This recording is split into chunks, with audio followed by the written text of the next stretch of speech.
Hey, it's Realtor Martez Sims here in El Paso. Thank you for being here with me. You've submitted an offer on the house you love. Now what?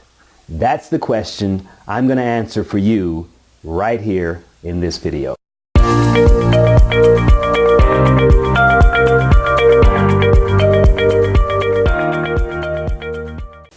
So you've gone out with your awesome realtor looking at houses. You found a home that you absolutely love. And your awesome realtor places an offer on that home for you. And time just seems to go so slow. What happens next? Well, there are three things that could possibly happen once you place an offer on a house. Thing number one. The seller or the listing agent may not respond. You say, what? That's right, you get nothing, crickets, no response from the seller. For example, if you place an offer that's extremely weak or an offer that the seller may consider it to be a lowball offer, in fact, he may be even insulted by the offer, chances are the seller will not respond at all. The second thing that could happen when you submit your offer is a counter offer. The seller will submit an offer back to you to counter the offer that you submitted to them.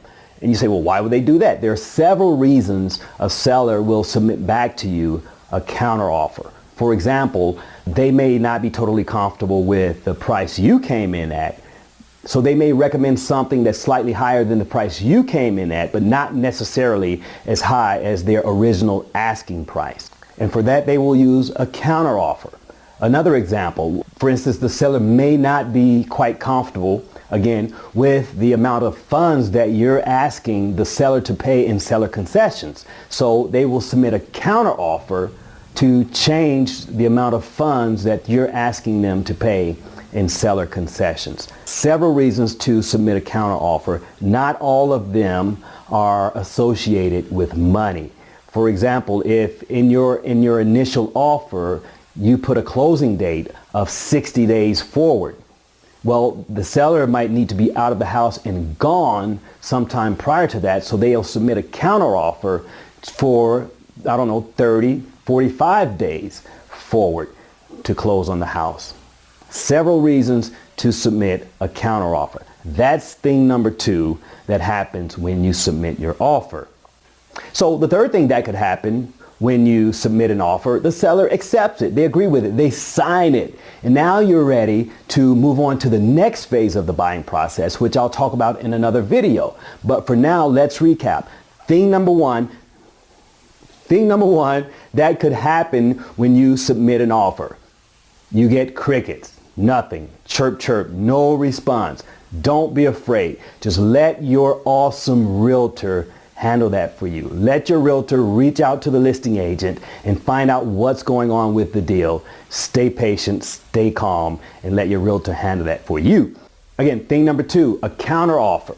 Your awesome realtor can help you understand and negotiate the terms and conditions of the counter offer.